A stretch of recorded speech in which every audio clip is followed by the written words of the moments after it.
Sona's got a new tune and we're talking competitive balance changes. Welcome to the patch rundown.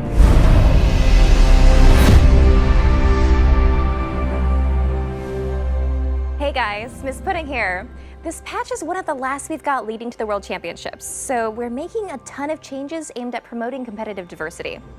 Though we're tweaking things for every role, on today's panel we're only going to be talking about Sona, aggressive junglers, and assassins. I'll start with a mini summary of those changes before jumping into a more in-depth discussion with our designers and experts. If you want to skip to one of those topics, mouse over and click it. Kate, specifics. Sona's got a gameplay update. No worries, her playstyle's not really changed, but now she's giving bigger buffs over less time. Also, instead of being a floating stat booster, Q, W, and E are more impactful, so maybe the good Sonas will be recognized for something other than a single flash crescendo. Though tanky junglers and jungle items got buffed in 4.11, their more aggressive friends, Elise, Evelynn, Lee Sin, are still too dominant, and they're bullying everyone else out of Champ Select. All three are getting changes, with Elise losing range on her initiation, Lee losing his attack speed slow, and Evelynn getting a small power shift to the late game. Assassins are going to be happy about these 4.13 changes. Exhaust doesn't shut down your damage as much. Banshee's Veil has a longer reset on the spell shield, and Chalice gives just a bit less MR. On the other hand, there is a DFG nerf, with that cooldown going up. We'll talk about this and all of the above in our upcoming panel. Finally, there's a ton more I haven't mentioned, so definitely check out the patch notes for additional changes and details. To talk about the updates for this week's patch, I'm joined by Scar from Team Dignitas, Zatic from Core Gameplay, and Fearless from the Champion Updates team. Hey guys, thanks for coming out. Hey, no problem. So I'd like to start with Sona, who got a pretty big update with this patch. Yeah. What were we going for with the shift in her gameplay? We wanted to move her out of the invisible power stat auras and into something where she creates gameplay when she uses her abilities. A big problem of the stat auras has always been that the amount of power they need to feel satisfying is too much power for the game to support her to be healthy. And just for clarity, that's like when she uses her W and then she's standing around and there's kind of a passive like armor. And there's just all this armor and MR, but the amount that you need to feel really good about it is so much that it's just a terrifying amount of gold to kind of give out to your whole team. So what we've tried to do is condense the effects into, one, much smaller auras so that Sona actually interacts with her lane a whole lot more, but also the bonuses she gives are temporary but have really high impact when she gives them, so that the decision making in Sona will also have a lot more importance. We wanted to make Sona have more power when she does Sona things. So crucial timing, better positioning. All those sorts of things that she was already doing. No more passive bonus. Right, originally when I first found out about it, I thought it was just they would shift away the aura power to make it stronger nearby because they reduced the radius from 1,000 to like 500. But when I kept reading, or when I was told, is that they actually don't have any invisible power anymore, which I think is actually kind of interesting. I think that it might be a little bit bad because she's actually at a really good power level, at least in terms of competitively right now. True. Like she kind of fills in the whole of like lane bully with Nami. She also can heal. She does a lot for her specific role. But this now shift in power may make her even more dominant in lane. At the expense of her being positioning reliant, which I think is nice. Yeah. Like I think it's really cool to have interactive things where you're required to be at a good position at a good time to get like great benefit for it. And while we are talking about a full gameplay update, one thing is one of the big focuses on this update was making sure Sona still really felt like Sona. So even if you didn't read the patch notes or didn't see what was new, you'd figure it out really fast because your Q is still going to be shooting out the bolts. It's still going to be nuking people down. The W actually heals more for injured allies, so should be doing less of the really maintenance-oriented topping people off, and has some power to make some really clutch heals. So I mean, she's still, I think, going to have some of that really strong laning pattern. Now, one of the cool things now is that second auto attack, or the auto attack right after her Q cast. Instead of just kind of whittling you down with a little bit of bonus AD, it's a noticeable proc that both your allies should maybe capitalize on, Sona will have to capitalize on, and your enemies actually realize why they're getting chunked instead of just like, this hurts 4 AD more. they actually see like, oh, that was a laser that shot out of Sona. That probably seems pretty bad. To be clear, like she still has the heal from long range. I don't think we changed the heal no, range. sorry. She does. So still, even if she's in the back, she can still heal the front line. But to get the extra bonus, the shield, you're gonna have to go up. And I think sometimes you're gonna have to make hard decisions. Sometimes you'll make the wrong decision, go in and then die. But like that's just kind of League of Legends, I think. Last thing about it, though, I did want to ask about the ultimate, because we switched up the VFX and it looks really different in width. Did we actually change that? Yeah, no, so the gameplay functionality of the ult is completely unchanged. It's the exact same width, speed, everything. I did not touch that. What we did change is we got some really gorgeous new particles that... By the way, the art team was did such an amazing job on the character. I think she looks really awesome. Everyone involved with the art just did a tremendous amount of really cool stuff. And Crescendo especially. Crescendo just flat out lied before. Like It was gigantic on the screen. So it felt like you missed a whole lot. And we wanted to fix that. Players deserve to know what their ults do. So the new Crescendo is much more honest about how it functions. It actually shows its projectile, which it's a projectile, everybody. And then it also shows just how big the affected area is, while still looking like that huge high moment. So when you make every person on the enemy team dance, which they dance slightly faster now, which is awesome. It's important. Very This is important. important, all right? Yeah, I guess so. Yeah. But now you'll still have that huge high moment when you make them dance, but you'll know who you're actually going to hit. Okay, so the theme of this patch is supposed to be increasing competitive diversity, I assume, in champion picks. I'm seeing a lot of the changes focused on the top 3 junglers right now, Evelynn, Elise, Lee Sin. Why are we targeting them? It's hard to say that we just only targeted them. Before this patch, obviously we were doing a lot of changes, like we added Quill Coat and we wanted to bring back tank junglers, you know? And we've seen a lot of success in a lot of levels of play with these characters, like, you know, Maokai and Nautilus and Rammus and Amumu, whatever, are definitely like pretty prominent in a lot of levels of play. But at the competitive scene, we're still seeing a lot of just, you know, early skirmish duelist guys, Lee Sin, Elise, Evelynn.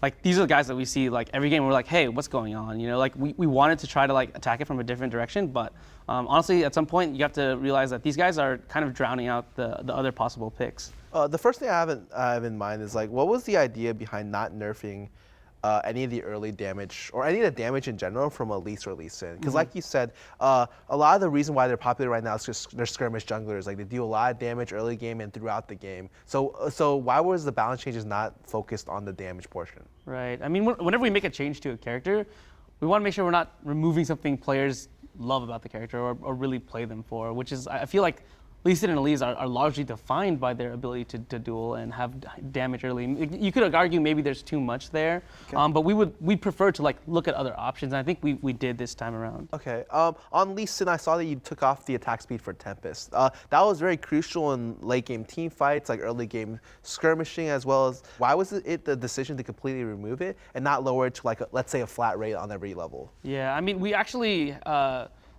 just tell you guys about the change. We think that the attack speed slow is also something that is really strong late game. I mean, it basically shuts out an AD carry. And we've kind of been going with this philosophy of Lee Sin is like, he's an early game champion. He focuses on trying to snowball the game out. And having that utility, we're like, well, one, players probably don't appreciate it as much, but also like, it's just really powerful. And we think he needs some late game fall off. Okay. But yeah, we did try a version where it was 20% attack speed slow at all ranks.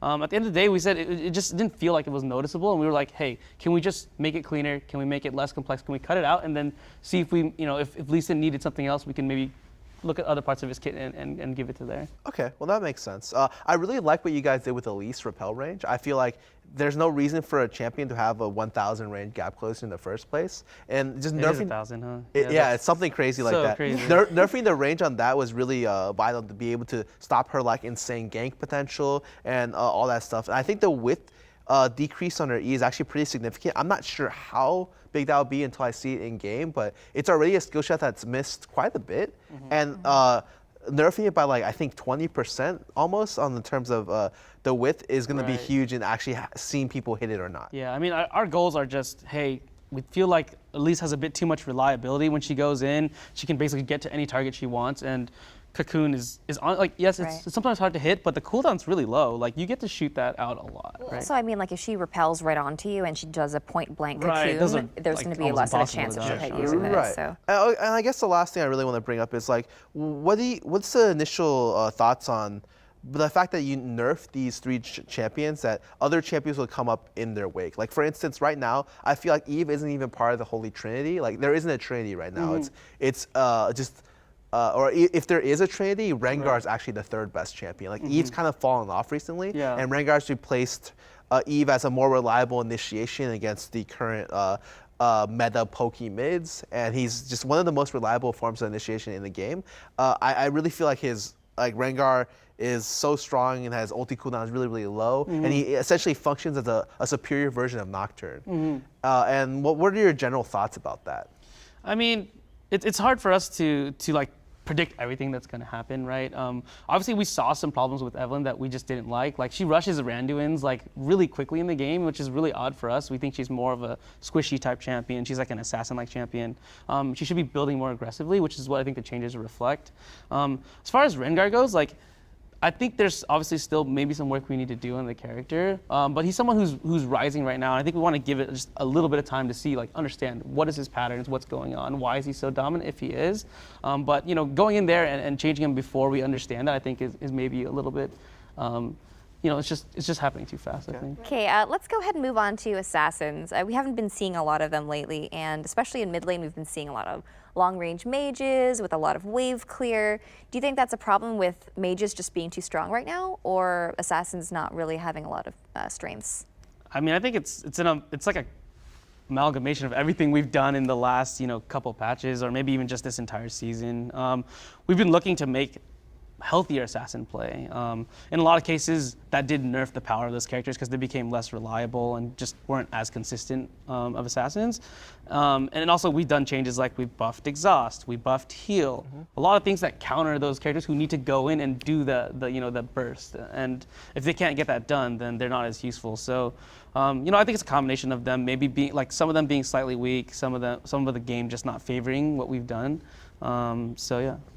I really think the start of the exhaust change really shut down a lot of assassins because 50% damage reduction is like ridiculous for them to go through. Yeah, it just cuts them in half. It's hard to understand though because it's like only 10% more than it used to be, right? But like that's a lot apparently. Right, and so the new change to exhaust, like shifting 10% less, is going to help at least a little bit. But another big thing is just the fact that like the meta kind of shifted to where a lot of people group up more and more. Like it's very hard for you to find those meaningful early snowballs as assassins outside of like maybe solo kills in your lane, or like when the jungler comes to gank and you get like a 2v2 skirmish and you get ahead.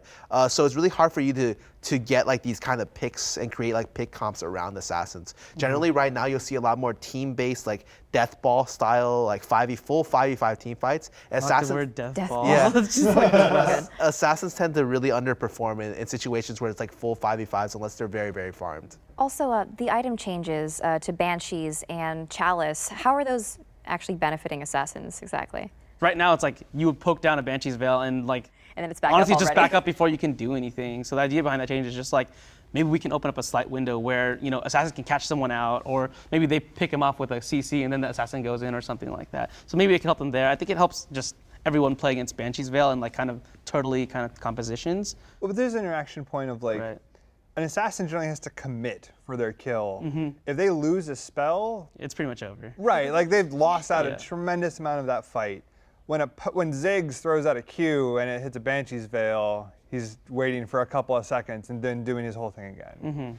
So I feel like giving them more time to capitalize on when someone is actually vulnerable could be a huge improvement, or it's a big improvement. It definitely will be for the competitive scene because Banshees right now is used as like a fail-safe. It's like really helpful in like sieges.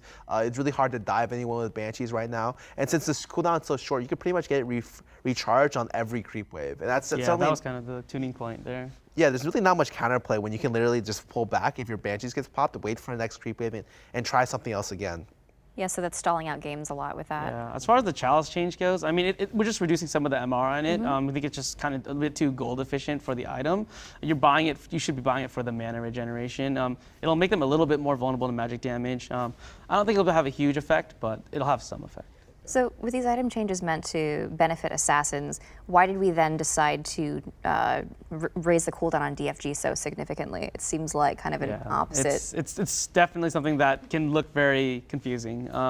But the idea is, we love assassins, specifically, like we said, we want to make healthy assassins. We want to make assassins that we think are good for the game, that allow people who are being assassinated to have actions and reactions against them. What would you consider an unhealthy assassin in that sense? A lot of the characters that do use DFG are often using DFG to amplify, an unhealthy pattern. Essentially, unhealthy pattern is one that's like very fast, very reliable. Basically, DFG, you just click the guy, right? And he has no way to do anything against it. You're just in range of the character.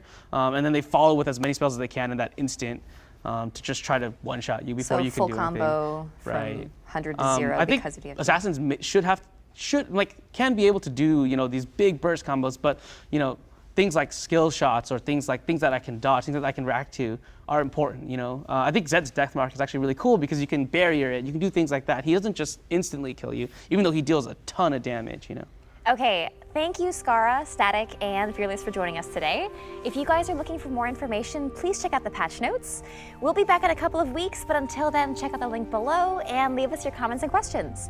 Thanks for tuning in.